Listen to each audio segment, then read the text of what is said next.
Mitra Phukan with us, talking about her journey, about her writer's journey. Probably she is active in this field for last more than 3 decades. Yeah, has to be. We never thought that the Northeast can be a literary place, whereas even other people think about Goa the same way. I know, because I remember how Amitav Ghosh once said, Goa is such a wonderful literary place. What made you take to a pen? So I think childhood influences are always there.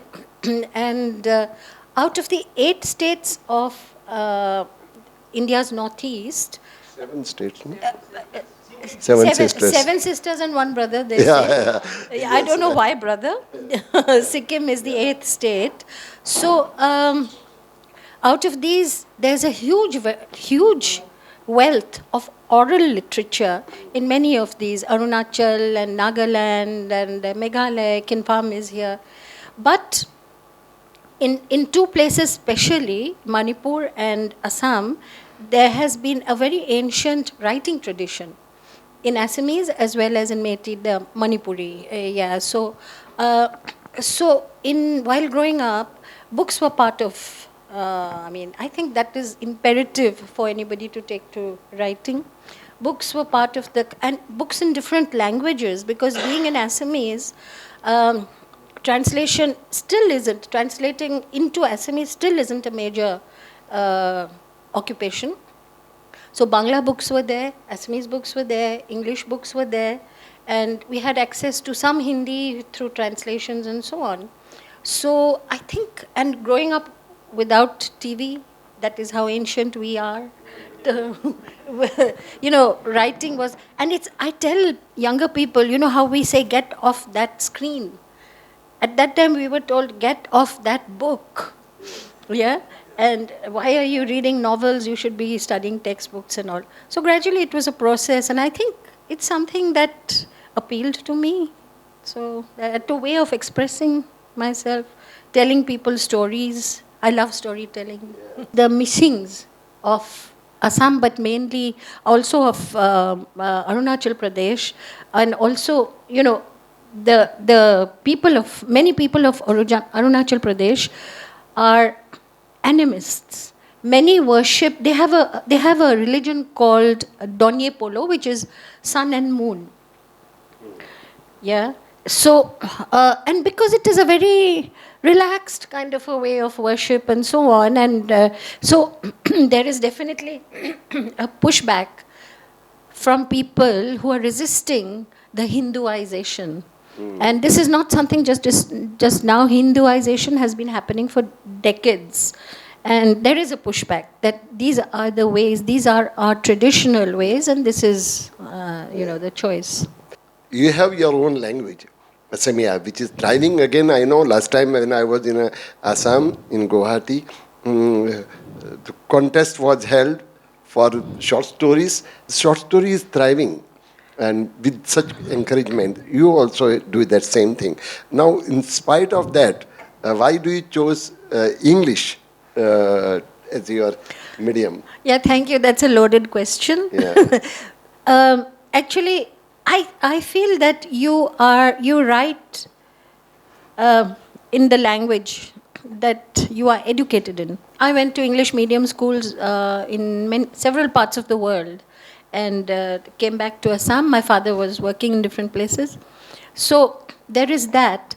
But, and when I began, many people, because at that time to write in English for an Assamese was, people said that you're writing in English, why don't you write in Assamese? It was seen as a kind of a betrayal of your own mother tongue.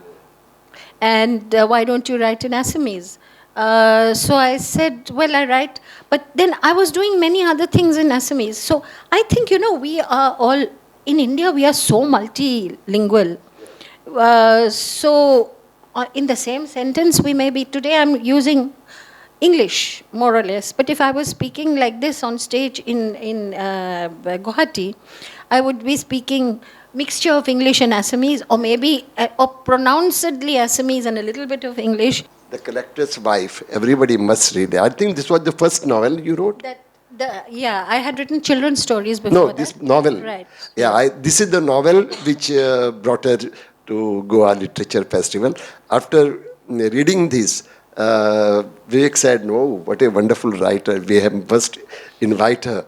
And that is Thank how you. she came to Goa. With this character's wife. How do you, is it your own experience? It is the experience of many people like me. I am not a collector's wife. No, I know, No. but then still Yeah, you yeah. can. No, people ask me. That's why I'm Yeah, saying, yeah, are you yeah. the, even that day? But you could there empathize with was- that. No, because I saw it. This is set, you will all be knowing, this is set in the turbulent times of the late 70s and 80s, when there was a lot of insurgency going on. And we lived through that. And many of the incidents, I was making notes, not because of I was planning anything like this, but just for some kind of catharsis. I was just, there were killings everywhere. We were all affected. My children, who were about this high at that time, one day they came home running, and they said their best friend. They said with horror in their eyes, they had not realized what it was. They said, Ma, Sovik has been kidnapped. And he was kidnapped for ransom. And then I was, I used to do a lot of singing and all. A person whose lyrics I would sing, but he was a police officer. He was shot. And how can you not put all these things in the book, And where I live in Guwahati, it's the heart of Guwahati, possibly the safest place in the whole of Assam at that time, the safest.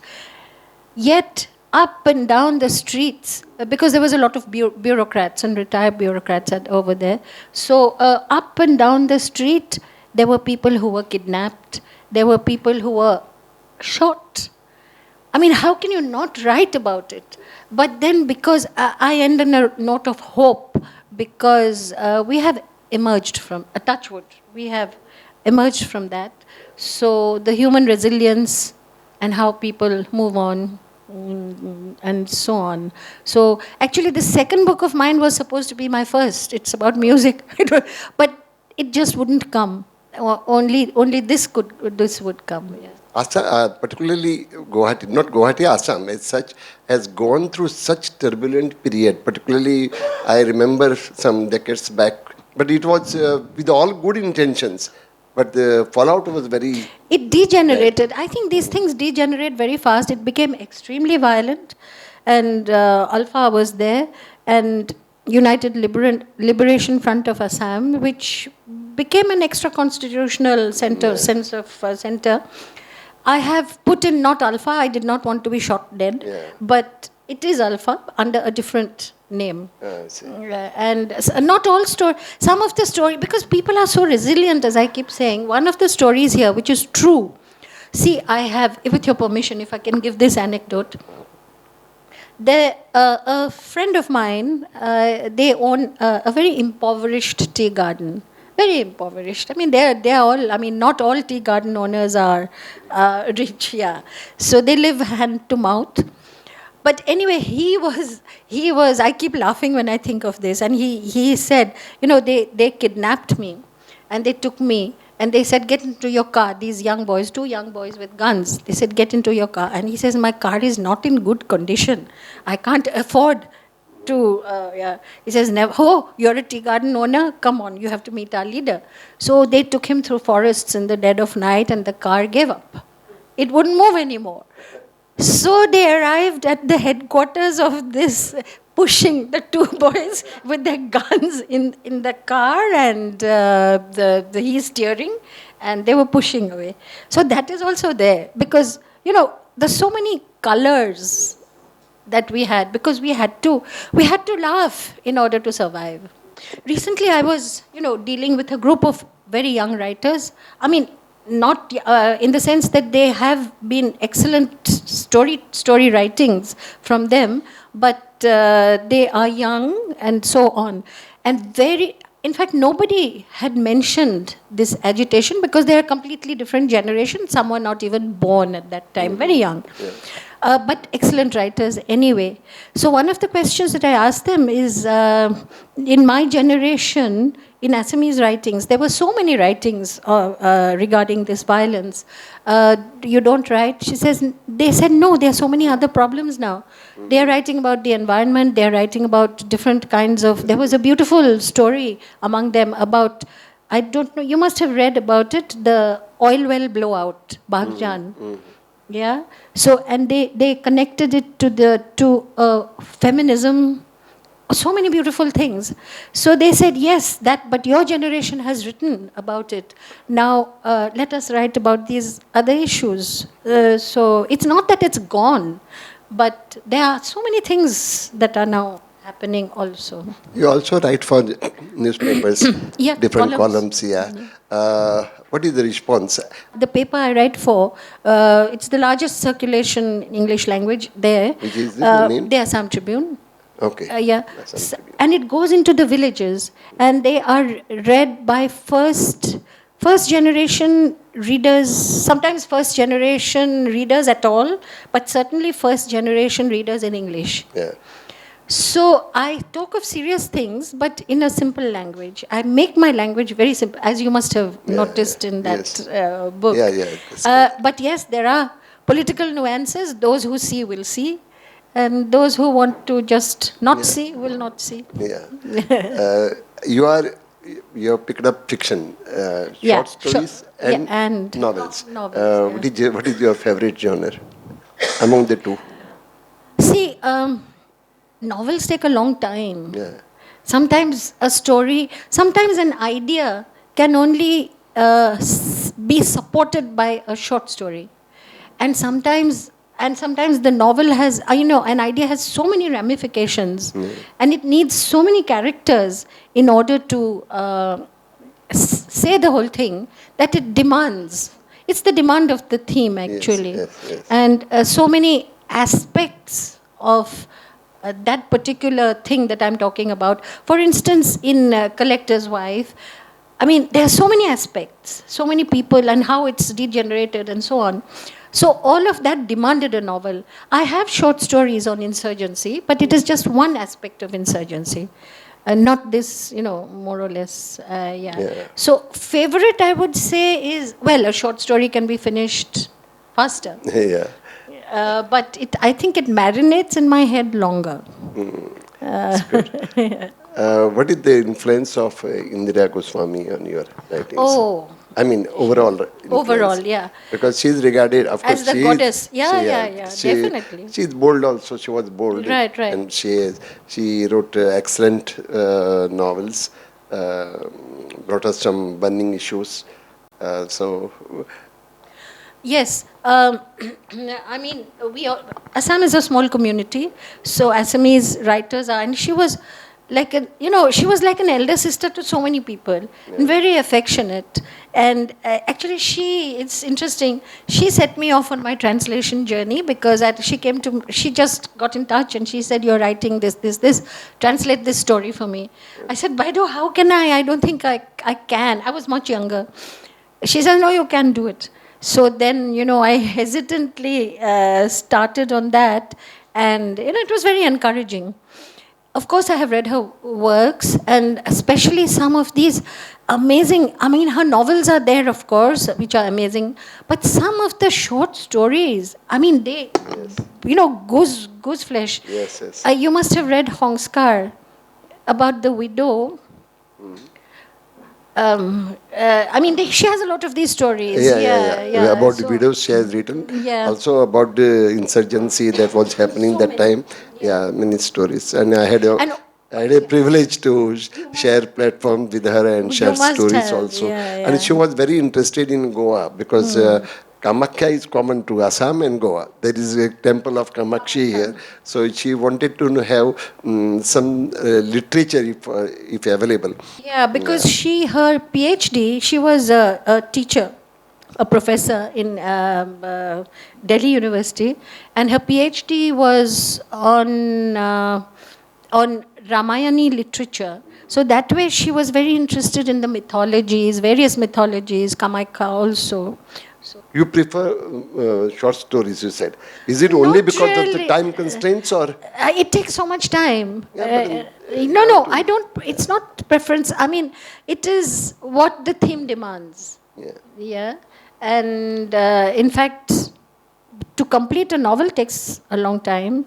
And the short story can be finished fast. Yeah. Are you comfortable with novels? As comfortable? I'm comfortable, but it's a marathon. Yeah. I'm comfortable. My next book is going to be is a novel. I mean, the last stages of editing and so on, and it's called "What Will People Say." Oh. Yes. Okay. Whatever the people say, but let us launch the book here at the next GALF. Yeah, sure. Because anyway, what is the publishing scenario in Assamia, or rather in Guwahati? In Guwahati, in Assam. So it's actually thriving. But the pandemic has done a lot of harm because these are not very. See, Assamese as a language is not very large. It's a language speakers and literacy is not that high. And then people such as the Boros and so on will naturally read and write in their own language. So, but they thrive otherwise. In fact, one of the very well-known writers, a lady to whom I'm close and whom I shall not mention, you know her also. I'll whisper it to you later.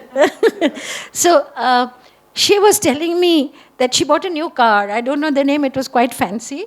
And she says, this is because of the Assamese publishers. They are giving us so much nice royalty. They give 50% royalty. Yeah, exactly. I also said, wow. So obviously they can sustain themselves with sales like that, and the writers can afford fancy cars. But yeah, so it is a strong publishing, very strong publishing industry. But so many publishers have told me that only now, like kokal beka hoye goise, that means our back was bent very badly. We are trying to set up because buying books was not a priority for people at that time. So yeah. I was in Assam, in Guwahati, for that book fair, and I found every day the footfall was 20,000. They said, and it was for 10 days. Yes. At a stretch. Yeah. So I was surprised. Now it's even more, I think, because we had the book fair in early January. You must have been there about 2-3 years ago. No, this year. Last year. Last year. Yeah. But this year it was, and it was really fantastic, which is excellent. And people were.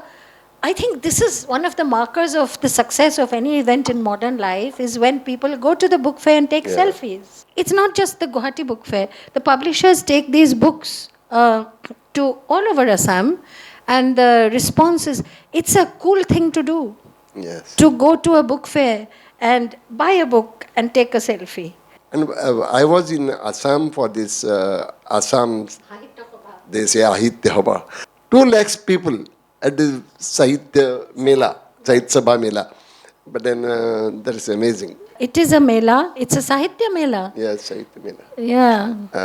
And so it's a thriving, it's a thriving culture of reading. It's and if they are readers, they will be writers. Yeah. So it's a thriving, but because it's, in a small language. Small, I don't mean in any other way except for the fact that the number of speakers is very small. Mm-hmm. So it is not, only now are good translations. How small you said? The total population of Assam is 3 crores, okay, of which Boros are a sizable population, of which literacy is not very high. I think it's only about, 60% or so. So that excludes book readers and so on.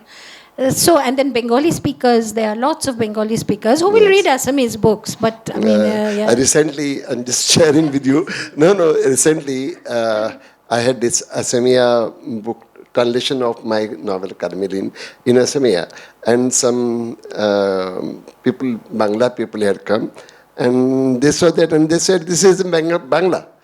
Then I said, "It is Assamese." No, they said, then the script was common, I think. The script, more or less. the script is more or less common, except raw, you have a dot below, and we say pet kata raw, which is like, there's a slash across the raw. That's script-wise, that is the only major difference, which makes no difference whatsoever. But the language is very similar also. I mean, so Bengalis read Assamese. Assamese have been reading Bengali a lot. Yeah. But now the Bengali readership, like the next generation is not reading Bangla, though they may read Assamese fluently. Yeah. So that, which I think is a huge loss, because it is a huge loss that we are not accessing the writings of any culture. Now, if I could read Konkani, I would. Yeah. I mean, we should read access many languages, not just through translations, but through original, as possible. How much do you enjoy translations? Yeah, so which do I see at different points of time? I enjoy different things. So I may be parallelly writing a novel, but when that dries up a little bit, then I do the translation, which puts me into a completely different sphere, and I don't have to think of plot, I don't have to think of character, I only have to think of the emotion, and I only have to think of the language.